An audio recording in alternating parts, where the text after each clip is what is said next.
Traditional Arab dhows bobbing at anchor make a splendid contrast to the new high-rise apartments and office blocks that is modern Dubai. Long a centre of trade and commerce, this vibrant city on the southern shores of the Arabian Gulf is fast becoming a major tourist destination, as visitors realise the potential of a perfect winter climate allied to first-class hotels and local hospitality. No trip to Dubai would be complete without a trip to the local souks or markets, where one can literally buy anything under the sun. They really come alive during the evening when the sights, sounds and smells bring out the best of the local colour. The old spice souk will drive you mad with its sacks of exotic herbs and spices. And of course the gold souk, and Aladdin's cave of golden treasures, is one not to be missed.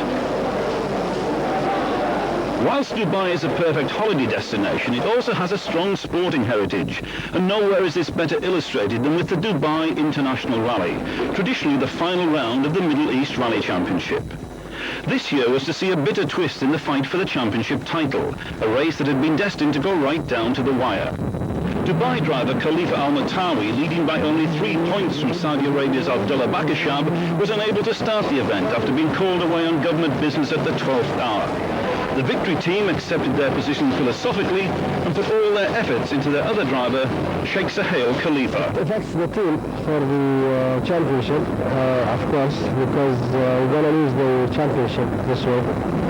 And hopefully I'll go for it here and try to win this rally. So the tactics from the start are flat out, I presume, then, are they? Yes. As you know, there is Mohammed bin Sulayman, Abdullah Bakhashab. There is a lot of good drivers in this rally. I have to go flat out. I'll see first day. First day, it's a very fast day, you can't tell. The next day is the rally, I think, which is Friday. With Khalifa non-starting, this left the way open for Abdullah Bakashab to drive carefully for a finish that could give him the Middle East crown at his first attempt. Adding even more interest was 8-times winner Mohammed bin Sulayman. There is nothing really to prove. I'd love to win it, definitely. I'm not entering for third or finishing. No, I am going for a win. There is no championship for me, but of course there is. I mean, Suhail is a guy who's very fast. He proved to be extremely fast. He has a good car that I've been winning for the past few years. And also he's going there for a win. He's not playing for the championship.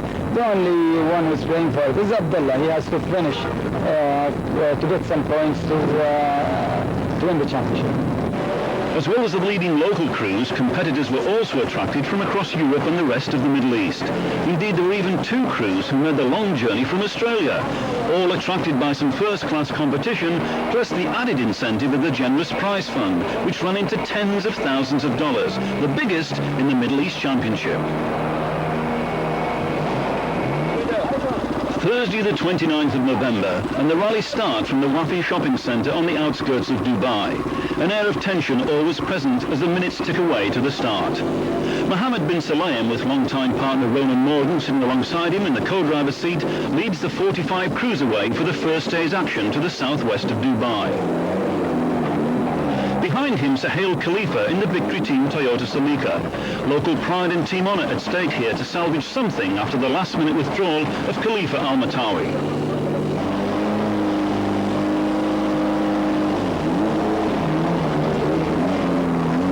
Abdullah Bakashab had said earlier that it was sometimes harder to drive to finish than it was to drive to win. The next 2 days and 340 kilometres of difficult, fast desert stages would soon reveal the truth.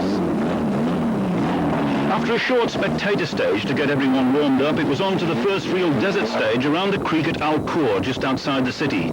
Bin Sulayman really had the bit between his teeth here to be 21 seconds quicker than anyone else.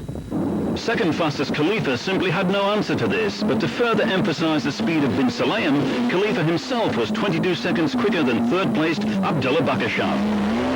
The Qatari driver Nasser Al-Attiyah in a Group N Subaru Impreza set 4th fastest time, beating Peter Cherry, who had clinched the overall Group N title on the previous round in Qatar, by 15 seconds. Behind the leading runners, disaster already for Abdullah Al-Qasimi, who blew a water hose and cooked the engine in his Mitsubishi Galant only 7 kilometres into the stage.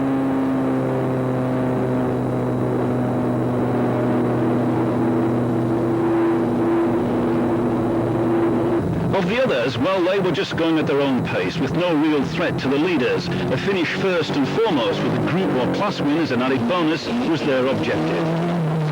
Special Stage 3, 40 kilometers of very fast desert tracks to the east of the coastal resort of Jebel Ali. Bin Sulayem and Morgan continue their domination, flying through the stage to beat their nearest rival by more than a minute.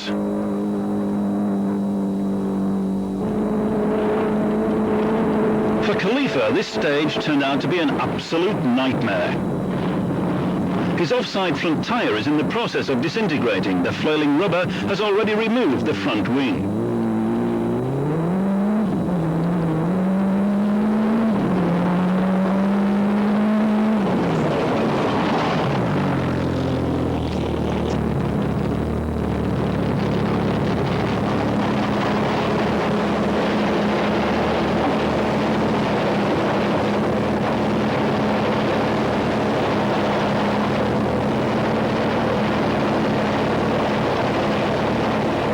By the time he reached the stage finish, 25 kilometers further on, he had collected another 3 punctures, finishing with both front wings missing, 2 rear punctures and a stripped front tyre.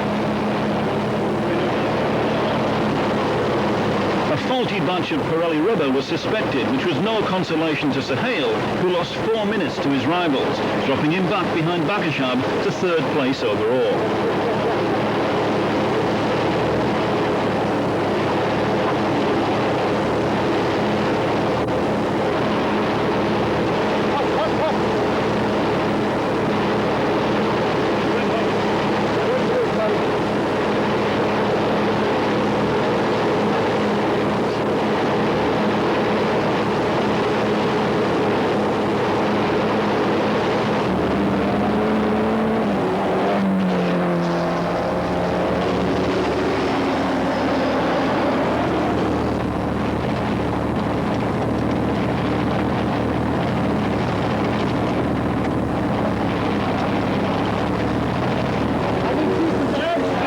Changing a tyre by the side of the road is bad enough at the best of times, but with temperatures in the 80s and the pressure of the rally on you, it becomes even more oppressive.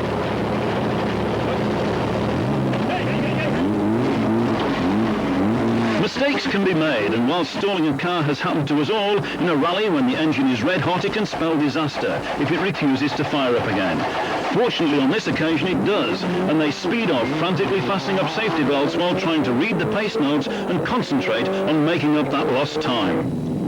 The Group N battle was also providing plenty of entertainment, with the leading runners having their share of misfortune. Early leader Alatia lost 7 minutes with electrical problems, handing the class lead to Peter Cherry, who was not without his share of dramas, losing time with a damaged radiator after a heavy landing. Ahmed Saban and Tom Steele were putting in respectable times in their Group N Salika, reporting no incidents and keeping out of trouble to lie in 7th place. This final round of the Middle East Series was also seeing a battle for the Formula 2 Championship for front-wheel drive cars. Main protagonists were Australia's Ron Cremen and Britain's Simon Nutter. Cremen got off to a flying start to lead by more than 21 minutes after Nutter got stuck in deep sand on the 2nd stage. However, all this came to naught when Cremen broke the Peugeot's transmission and his race for the 95 title was over. Nutter was then involved in a close battle with fellow Brit Ben Coles, also in a Peugeot 205. Coles had a hard-charging Miles Pierce catching up in the yellow Maestro. His rally was soon to be over, however, when his engine overheated and he joined the growing list of retirements. 2 German crews, Pavel Nowowski, Horst Muller in a Sierra, and Wolf-Dieter Gies, Billy Waldheim in a Mitsubishi Galant, were engaged in their own private battle. The Galant crew initially leading until a delay with a damaged differential dropped them back, but with only 2 minutes between them, there was no margin for error. A feature of Middle East rallying is the Group S category for vehicles that are no longer eligible to score points on international events. These are at the tail end of the field and are mainly made up of 4-wheel drive Land Rovers, Range Rovers, Nissan Patrols and the like. The leading crews are so competitive, so committed that they would finish in the top 5 overall if they were eligible to score points. We are about to find out just what that total commitment really means.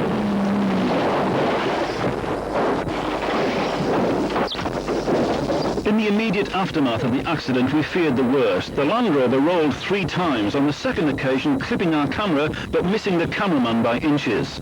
The cameraman behind was not so fortunate. His camera was totally destroyed as he dived out of the way in a last-second attempt to avoid being crushed by 1.5 tons of wayward, out-of-control metal.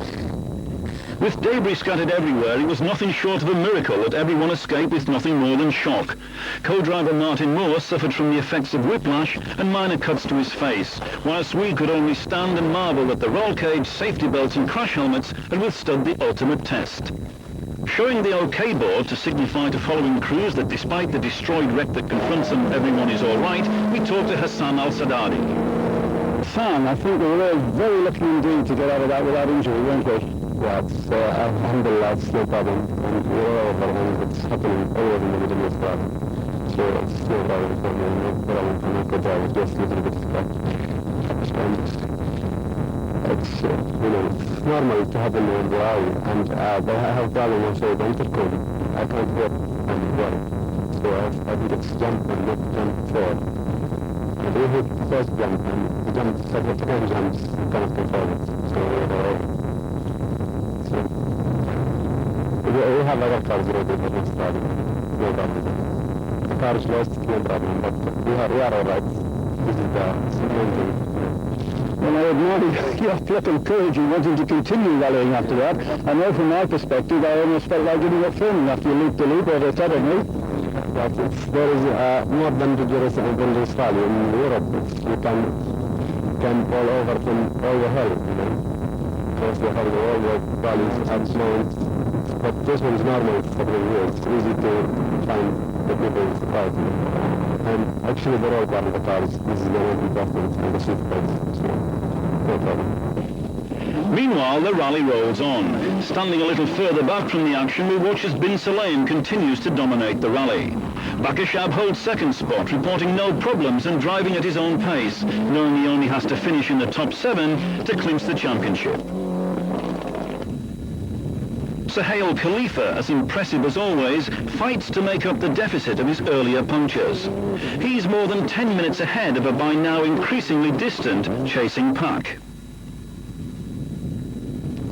Nasser Al-Attiyah and Ron Oakley, both in Group N Subarus, and Brian McGinley in a Group N Escort Cosworth, are all involved in their own fight for class honours.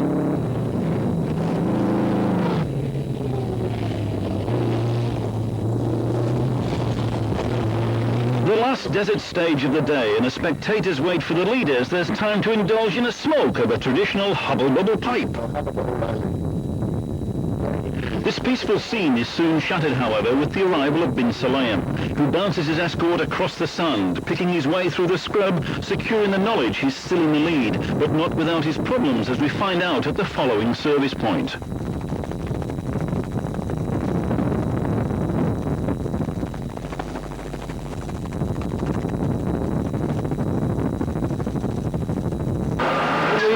Suspension, left front, about 4 kilometers into the state, and it was awful to drive, so I had to drive easy, drove it easy, and just to come out of the state.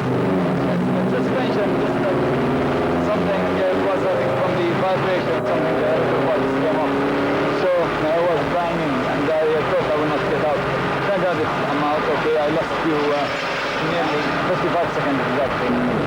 Yes, I'm filling the lead by 4 minutes something. So I think tomorrow, just even if it takes 10 seconds, 15 seconds straight, you can't have it. I just want to win by 1 second. It's enough for me. Suhail Khalifa is trying as hard as ever, risking all in an attempt to make up for that lost time.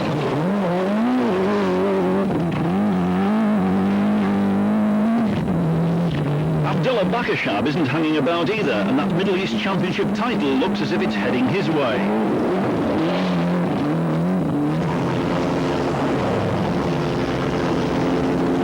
Fuel pump failure only 3 kilometers from the stage finish means Nasser Al-Attiyah got plenty of help from friends and supporters, anxious to get him through to the finish. Finally resorting to a push start, he's edged towards the stage finish and the helping hands of his service crew.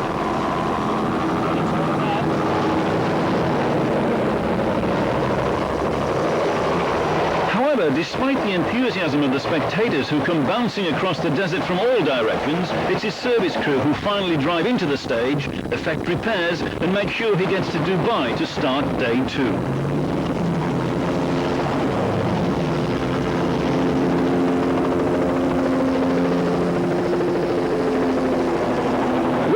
For once is putting in some respectable times after a dismal season so far, whilst Pavel Noalski holds 10th place, enjoying his first season in the Middle East. All that remained was a spectator stage back in Dubai, in front of the Hyatt Hotel to round off day 1. If day 2 provided as much action as the first, then it would be another tremendous day's entertainment. However, most of the survivors were just glad to make it back to Dubai for a well-earned rest. Tomorrow was another day and another story. The beautiful fossil rock area to the northeast of Dubai in the Hatta Mountains provide a splendid backdrop to the opening day's stages.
Special Stage 7, another 35 kilometres of rock-strewn track through the thorn scrub north of the mountains separating the Emirates from Oman.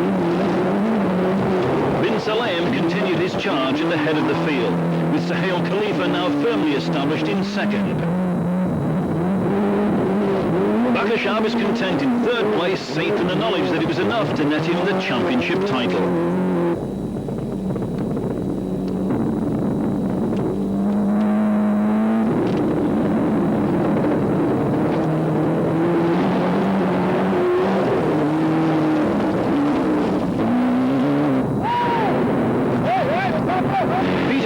Was having a fraught time with a broken chassis and damaged suspension to add to his earlier radiator problems after yet another heavy landing, but was still secure in 4th place, 2 minutes ahead of Brian McGinley and Terry Harriman. Harriman was competing with broken ribs sustained in a rally accident 2 weeks earlier and probably had the most uncomfortable ride of the entire rally.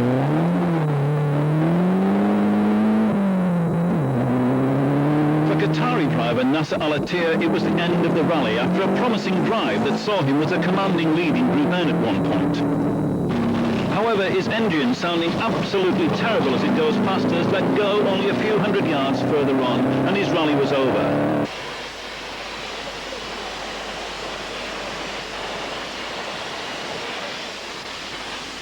As his rivals roar past, Nasser gives us the full story. I think I saw in the middle of the stage, the oil pressure was low, and the starting tune I said maybe something in the electric cannot stop in the middle. So after I test, I feel the power that's not the same. So I start smoking from back. So then we just the base of the head. Start talking, and something big noise inside, and it just stopped the car. As the rally leaders head for a brief service halt after the 18-kilometre Malia stage, there were still 54 kilometres of special stages left. Enough to change the outcome of the rally if things went wrong. A puncture, broken suspension, transmission failure. Rallies had been won and lost at the final hour by such disasters. We started the first stage and Mohammed was quicker. The stage was really rough. And on the second stage, we were quicker by about 45 seconds. And then we had the problem with the power steering, and I'm driving no power steering. And it's just undrivable. I have to put oil on the way going, and I'm keeping there, pushing a little bit, but I can't push too hard. I might get a puncture or something. I just wait to see what Mohammed is going to happen, because now there is about 3 minutes between me and him. And unless you have a flat tire or something, I can't catch up. Abdullah, what's been the story of the second day from your perspective? We're doing very well, and I'm just keeping my best so we can finish this rally. And hopefully there is more than 2 more stages to go. And if we finish the race, we can win the championship. So you've had no dramas at all today? Not really, except for this stage, we just the front bumper. I don't know why I wasn't driving that fast, but just the front bumper. But I think somebody will bring it out with him maybe. Now, in terms of the championship, do you only have to finish to win? Yes, I have to finish in the top 8 places. But I'm third overall now in this rally, and I'm just keeping the pace good enough so I can finish. The final stage of the 1995 Dubai International Rally, and after a rally-long battle with Ben Cole, Simon Nutter did indeed get the result he wanted. 10th overall was sufficient to give him the points to claim the Formula 2 title. Peter Cherry and Stuart Fleming took 4th place overall and 1st Group N, rounding off a splendid season that also saw them win the coveted overall Group N championship title. For Abdullah Bakashab and co-driver Bobby Willis, it was a culmination of 12 months' hard work by them and their team. 3rd place was enough to clinch the Middle East Rally Championship at their first attempt. Suhail Khalifa and Khalid Malik salvaged something for the victory team after the disappointment of Khalifa Al-Matawi's non-start with a tenacious 2nd place overall. Overall victory for the 4th year in a row, having dominated right from the start, went to Mohammed bin Sulayem and Ronan Morgan. Minor suspension problems on day 1 being their only hiccup in an otherwise faultless performance. And it was they who led the surviving 23 crews back to the finish ramp in Dubai.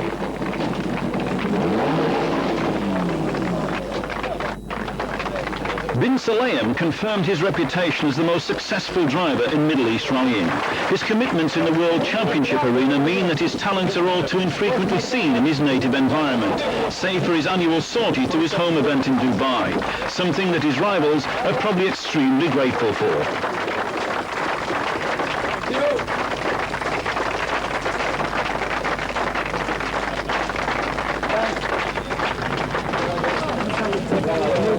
Suhail Khalifa is rumoured to be aiming for an expanded programme next year to include not only the Middle East series but sorties into Europe as well. His undoubted speed and natural ability make him a formidable opponent, and if he had contested all the rounds in this year's series or his teammate Khalifa Al-Matawi this final round, then the outcome of the championship could have been very different. As it was Abdullah Bakashab and Bobby Willis who duly claimed the championship crown, and quite rightly too. Their first full season in a Group A car was one of consistency rather than total domination.